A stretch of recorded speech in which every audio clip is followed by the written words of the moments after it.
Assalamualaikum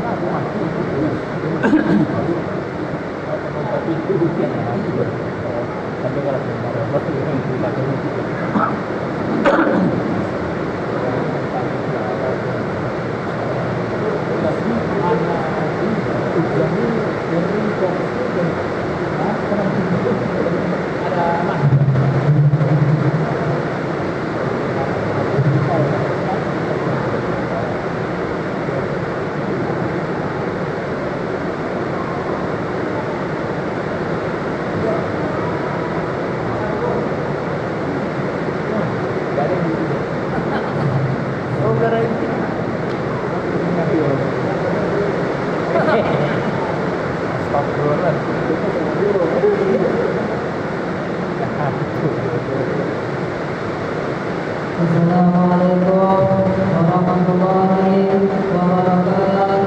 Waalaikumsalam warahmatullahi wabarakatuh.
Assalamualaikum warahmatullahi wabarakatuh.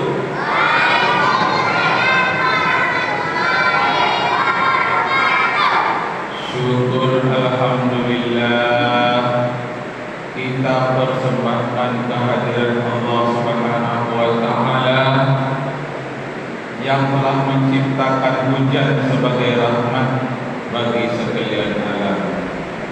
Salawat dan salam kepada Nabi besar kita Muhammad sallallahu alaihi wasallam.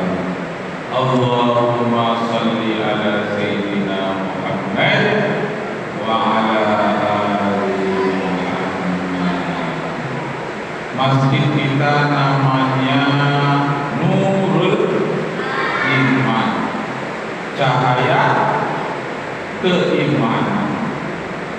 Walaupun hujan rintik-rintik terjadi di malam hari, kita ini umpama telur itik kasihan ayam baru menjadi.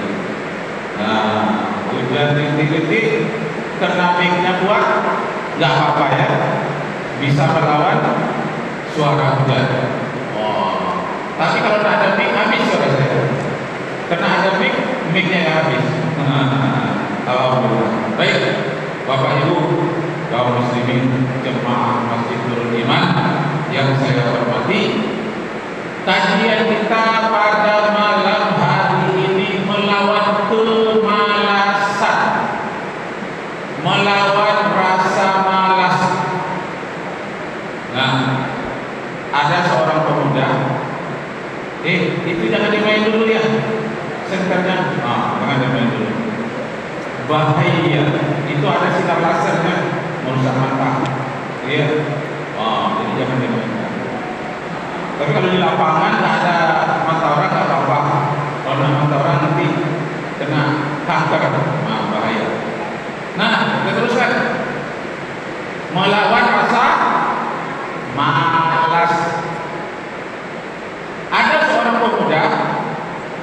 membaca Al-Quran sambil ngantuk-ngantuk, ibadahnya malas-malas, pakaiannya kumuh, tidak bersemangat. Lalu didatangi oleh Rasulullah, nampak rambutnya agak acak-acakan.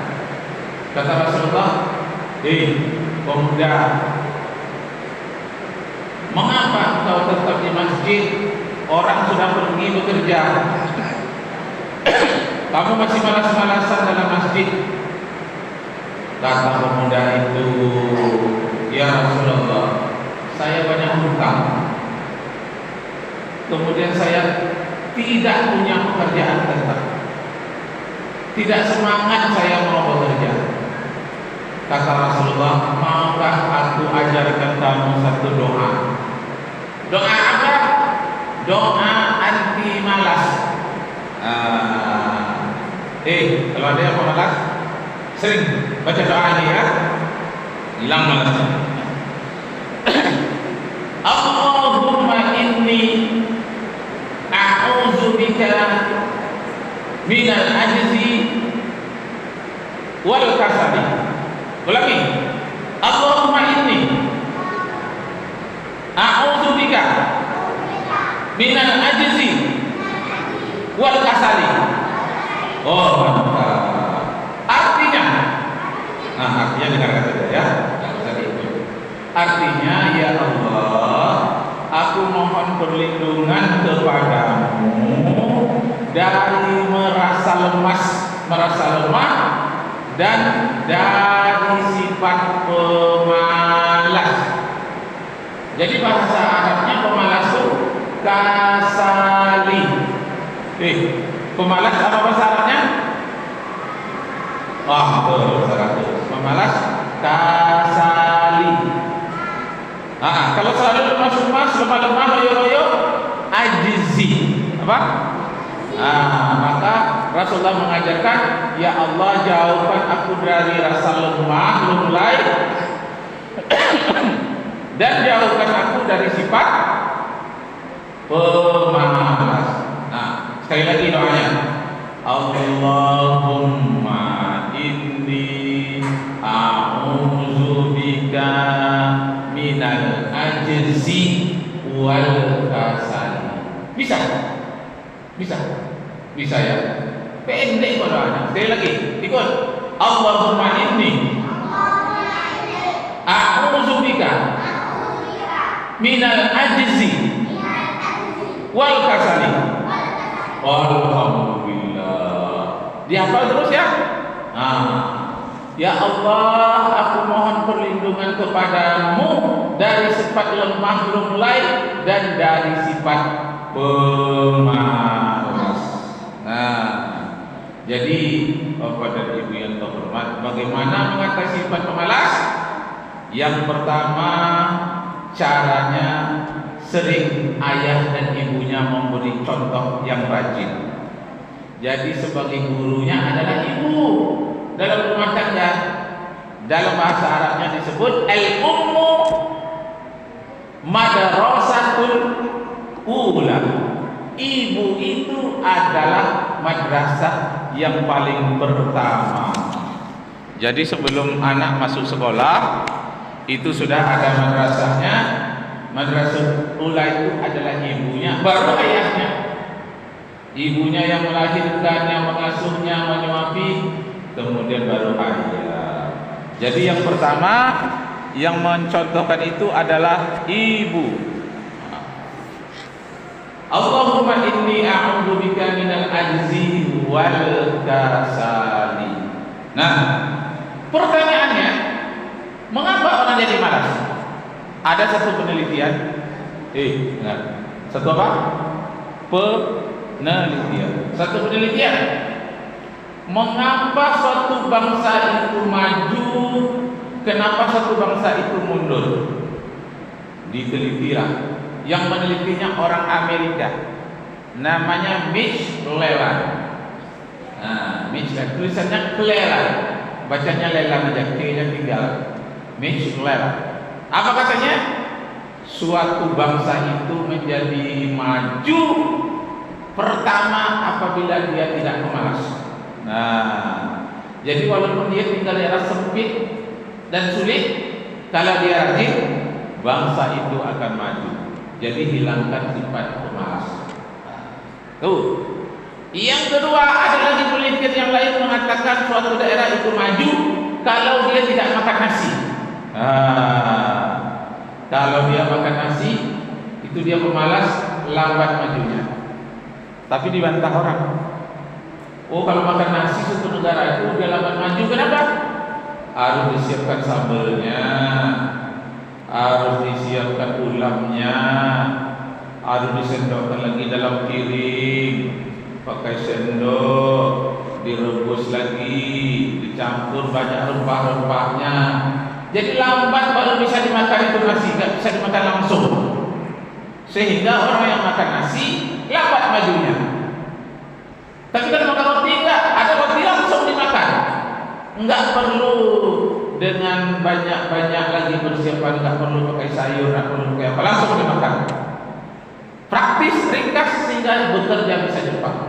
Jadi kalau orang makan nasi katanya lambat satu negara itu maju. Tapi dibantah, bisa dibantah. Apa dibantahnya? Orang Jepang juga makan nasi, tapi maju. Orang Singapura juga makan nasi sama dengan kita, tapi lebih maju dia daripada Indonesia.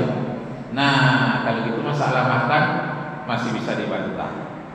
Ada lagi penelitian ketiga menyatakan suatu bangsa itu akan maju kalau di negaranya itu banyak pertambangan kaya, pertambangan minyak, pertambangan emas, banyak pertambangan. Suatu negeri itu akan maju menurut penelitian. Akhirnya dibantah orang juga. Dibantah. Kenapa? Banyak negara-negara di dunia ini semua bahan tambang dia punya, lahan pertanian juga punya, tapi miskin, susah juga. Banyak contohnya. Negara-negara di Bangladesh, negara Sri Lanka, negara-negara termasuk Indonesia. Apa yang tak punya? Tambang emas jutaan ton. Di mana itu? Ada di Freeport di Timor, di Papua, ada di Morowali di Sulawesi, Indonesia di sungai, sepanjang sungai Kuantan itu emas.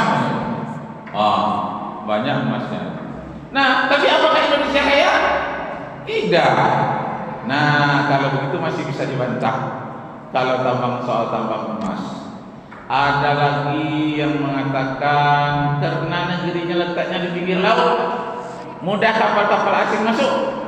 Banyak negara-negara yang di tepi laut sepanjang pantai, tapi tidak juga maju seperti di Afrika, Selat Aden antara Arab Saudi dengan Afrika. Tidak juga maju. Yaman, tepi laut itu kok nggak maju? Lahirlah penelitian terakhir. Nah, penelitian lahir yang terakhir itu oleh Michelin, katanya suatu bangsa akan maju atau seseorang, dia beradik kakak, seayah seibu, ada yang maju ada yang tidak. Nah, kenapa dia berbeda? Kata Michelin, ini tak bisa dibantah lagi. Seseorang bisa maju atau suatu negara bisa maju kalau di dalam dirinya ada yang disebut dengan need. Need itu artinya keinginan yang tinggi, untuk achievement, untuk berjihad, untuk berjuang. Jadi kalau ada dalam jiwanya itu benih-benih untuk berjuang, dia akan maju. Sekalipun dia anak orang miskin, tapi sekalipun dia anak orang kaya, tapi di dalam jiwanya itu tidak ada benih untuk berjuang, untuk berprestasi, dia tidak akan maju. Jadi membedakan anak ada 10 orang, ada yang maju nanti ada yang tidak. Yang mana yang akan maju? Yang di dalam dirinya terdapat need for achievement, keinginan berjihad, berjuang, dan ingin berprestasi lebih dari yang lain. Nah, itulah yang namanya jihad di dalam Islam. Nah, ayat Al-Quran mengatakan wajahidu fi sabilillah bi amwalikum wa anfusikum dzalikum khairul lakum in kuntum ta'lamun. Hujan sudah reda. Ya, sudah reda hujan. Nah, berjuanglah. Nah, jadi yang akan maju Korea senantiasa berjuang. Berjuanglah kamu di jalan Allah dengan hartamu, jiwa ragamu. Itulah yang lebih baik bagimu seandainya kamu mau mengetahui. Jadi orang yang dalam jiwanya itu ada keinginan untuk berjihad fil ilmi, dalam bidang ilmu, dalam bidang mendapatkan harta, dia berjuang, maka dia akan maju, dia akan meninggalkan sifat kemalasan. Jadi rasa malas itu bisa dihilangkan dengan menanamkan motivasi kepada anak-anak kita. Motivasinya bernama needs for achievement, keinginan untuk lebih maju atau berjihad fi sabilillah, berjuang terus berjihad di jalan Allah. Jadi umat itu bisa menghilangkan kemalasan dengan menanamkan jiwa jihad dalam jiwa anak kita. Yang kedua, bisa anak tadi yang pemalas bisa menjadi rajin apabila dipaksa. Nah, tapi harus pandai memaksanya. Kalau salah-salah memaksa bisa patah. Sebelum dipaksa dirangsang dulu, diberikan motivasi dulu, atau dalam ilmu pendidikan itu namanya diadakan stimulan dulu. Stimulus. Nah, stimulus itu dirangsang untuk maju. Stimulan orang yang merangsang untuk maju itu dalam psikologi, ya, ilmu jiwa pendidikan. Apabila anak itu sudah terangsang untuk maju, sudah termotivasi, sudah terstimulus, maka dia akan berjuang mati-matian. Jadi fungsi bapak, ibu, fungsi ayah, fungsi masyarakat, fungsi pemimpin memotivasi, memberikan dorongan kepada generasi muda, anak kita, cucu kita, didorong untuk lebih maju dan harus dicontohkan oleh orang tuanya. Dan contoh yang paling hebat dalam menghilangkan sifat malas itu adalah Nabi Muhammad sallallahu alaihi wasallam. Jadi yang perlu kita hormat pada diri Rasulullah tidak ada malasnya. Nah, kembali kepada doa tadi. Allahumma inni a'udzubika minal ajzi wal kasal. Bagus, masih ingat ya. Sekali lagi, Allahumma inni a'udzubika minal ajzi wal kasal. Ya Allah, aku mohon perlindungan kepadamu dan sifat merasa lemas dan sifat pemalas. Nah, bagaimana Nabi Muhammad mengatasi sifat pemalas itu? Dia menghadapi tantangan di Timur Tengah, tidak ada lagi ayah dan ibunya. Ayahnya meninggal ketika dia berumur 2 bulan dalam kandungan. Ibunya meninggal dunia waktu dia berumur 6 tahun. Umur 6 tahun Nabi Muhammad tak punya ayah, tak punya ibu. Nah, itu tantangan bagi dia, sehingga dia berjuang. Nabi Muhammad bekerja, dia mengambil upah mengembala kambing. Umur 8 tahun. Dapat uang upah mengembala kambing itu dia tabungkan, namanya uang dirham. Kalau dirham itu uang perak. Duit kalau di kita itu 20.000, 50.000 lah harganya, dia tabung. Nah, kalau dikasih namanya uang dinar, jarang dia dapat dinar. Kalau dinar itu sudah ratusan ribu ke atas, uangnya emas. Rasulullah tidak dapatkan uang emas, dapat uang perak, dia tabung. Nah, umur 8 tahun Rasulullah sudah rajin menabung. Jadi sudah nabung belum? Ada tabungan? Oh, mantap. Nah, jadi Rasulullah umur sudah berapa? Berapa umur? Berapa tahun? Hah? Oh 12. Nah, Nabi Muhammad mulai nabung umur 8 tahun. Nah, hasil mengembala kambing. Nah, yang kedua, Rasulullah bisa nabung dengan dinar, uang emas. Ketika umur 9 tahun dia terampil dalam berdagang. Berdaganglah Rasulullah ketika umur 9 tahun mengikutkan pamannya. Siapakah nama paman Nabi? Abu Talib. Betul, ngikut pamannya Abu Talib. Nah, Bapak Ibu yang saya hormati, pandailah dia berdagang, pandailah dia berhitung secara aritmatika, pandai dia mengali-ngali, tambah menambah, dan dia jujur. Keuntungan Rasulullah itu banyak sekali. Nah, ketika dia sudah berdiri, kekayaannya sudah banyak, kekayaannya semakin meningkat, jatuh hatilah seorang wanita kepada Rasulullah. Wanita itu bernama Khadijah. Tolong rundingkan aku akan menikah dengan Muhammad. Ternyata Nabi Muhammad menerimanya. Maka waktu umur 25 tahun menikahlah Rasulullah dengan Khadijah, janda kaya.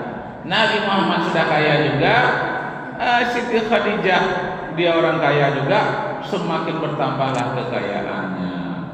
Lalu ketika umur 40 tahun Rasulullah menerima wahyu pertama di bulan Ramadan, tepatnya tanggal 17 Ramadan. Wahyu pertama berbunyi Iqra, Iqra bismi rabbikal ladzi khalaq. Maka pada waktu itu Rasulullah umur 40 tahun mulai dia berdakwah. Hartanya yang banyak mulai satu persatu digunakan untuk dakwah. Harta Khadijah dipergunakan untuk dakwah ketika beliau sudah umur 53 tahun. Nah, apa kata Khadijah? Ya Rasulullah, junjunganku, hartamu sudah habis untuk berdakwah. Harta saya sudah habis juga untuk berdakwah. Jadi mengapa kata Rasulullah? Engkau menyesal? Tidak, aku tidak menyesal dengan hartaku yang banyak engkau gunakan berdakwah di jalan Allah. Tapi kenapa engkau termenung? Aku termenung ini ya junjunganku, hartaku sudah habis, hartamu juga. Nanti kalau aku mati, kalau aku mati hartaku sudah tidak ada lagi. Aku sudah dikuburkan, engkau masih tetap berdakwah. Lalu engkau terbentur di suatu sungai. Tidak ada jembatan menyeberang ke sungai itu.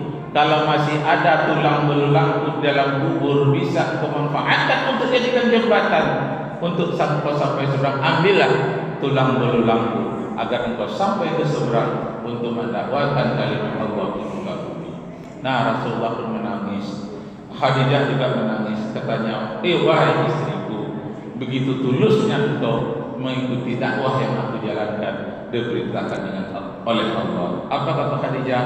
Aku yakin memang engkau Rasul utusan Allah, maka aku tidak ragu-ragu kalau seluruh hartaku, jiwa ragaku dipergunakan untuk jalan Allah. Sedikit pun aku tidak ragu. Akulah orang pertama di kalangan wanita yang beriman kepada engkau. Nah, tidak lama sudah itu pun Khadijah meninggal dunia. Waktu itu bukan main sedih Rasulullah meninggal dunia Khadijah. Apalagi pamannya yang tercinta akhirnya meninggal dunia juga ketika dia umur 53 tahun. Dua sekaligus meninggal yang hebat-hebat, Khadijah dan Abu Talib. Maka dihiburlah saat itu Rasulullah oleh Allah untuk bertamasa ke ruang angkasa. Perjalanannya disebut dengan Isra, dan naik ke langit disebut dengan Mi'raj. Terhiburlah Rasulullah melihat ruang angkasa yang selama ini tidak pernah dia lihat. Nah, terakhir Bapak Ibu hormat, dapat kita sampaikan bahwa sifat malas itu bisa dihilangkan dengan motivasi. Yang kedua, dengan memberikan dorongan dan contoh dari orang tua. Yang ketiga, boleh dengan dipaksa. Ya, dulu saya membuat syair sedikit, bunyinya begini: mengapa anak dipaksa sholat? Agar disiplin, agar disiplin. hidup bermutu. Jadi untuk disiplin anak-anak juga harus dipaksa. Disiplin untuk sholat paling tidak. Dengan disiplin hidup bahagia lebih bermutu. Jadi anak-anak boleh dipaksa bekerja keras, boleh dipaksa untuk sekolah, boleh dipaksa untuk hormat kepada orang tua. Tidak hormat harus dipaksa. Dan boleh dia dipaksa disiplin agar hidupnya lebih bermutu. Orang yang tidak disiplin, dia akan bermain-main saja dan akan menjadi orang yang pemalas. Janganlah menjadi orang pemalas. Terakhir Bapak Ibu terhormat, orang Belanda 350 tahun menjajah Indonesia. Katanya bangsa Indonesia adalah bangsa pemalas sehingga tidak maju. Padahal tidak. Bangsa Indonesia rajin. Kenapa malas pada waktu itu? Karena Belanda memang malas orang bekerja. Karena banyak hasilnya dirampok oleh Belanda. Banyak hasilnya dirampok oleh orang Jepang. Jadi orang malas menanam padi. Kenapa? Habis oleh Belanda, sudah itu habis oleh Jepang. Disangkanya bangsa Indonesia bangsa pemalas. Tidak.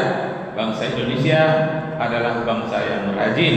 Kalaupun ada satu-satu pemalas, perlu diobati dengan motivasi, dengan paksaan-paksaan yang terlebih dahulu diberikan dorongan. Semoga Allah Subhanahu wa taala menciptakan generasi muda kita yang akan datang, generasi-generasi yang rajin, generasi yang berilmu, dan generasi yang disiplin sesuai dengan doa kita, Rabbana hab lana min azwajina wa dzurriyyatina qurrata a'yunin waj'alna lil muttaqina imama. Hebat anak kita ya. Wah, bisa. Betul. Ya Allah, ya Tuhan kami, berikan kepada kami anak cucu dan keturunan yang rajin-rajin, yang menyejukkan mata kami apabila kami memandangnya, dan persiapkanlah mereka kelak menjadi pemimpin-pemimpin yang bertakwa. Sekian, terima kasih. Semoga Allah Subhanahu wa taala meridai kita semua. Arju minkum afwan in wajadtum fiha khata'at. Wabillahi taufiq wal hidayah. Wassalamu alaikum warahmatullahi wabarakatuh.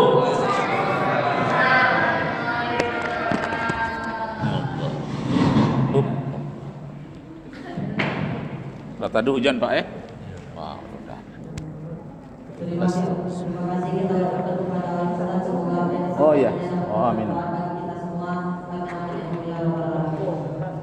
selanjutnya salat tarawih dan kita berjamaah yang bertindak sebagai imam Al-Ustaz Edion Al-Hidwah dan bidanya Al-Ustaz Azwan.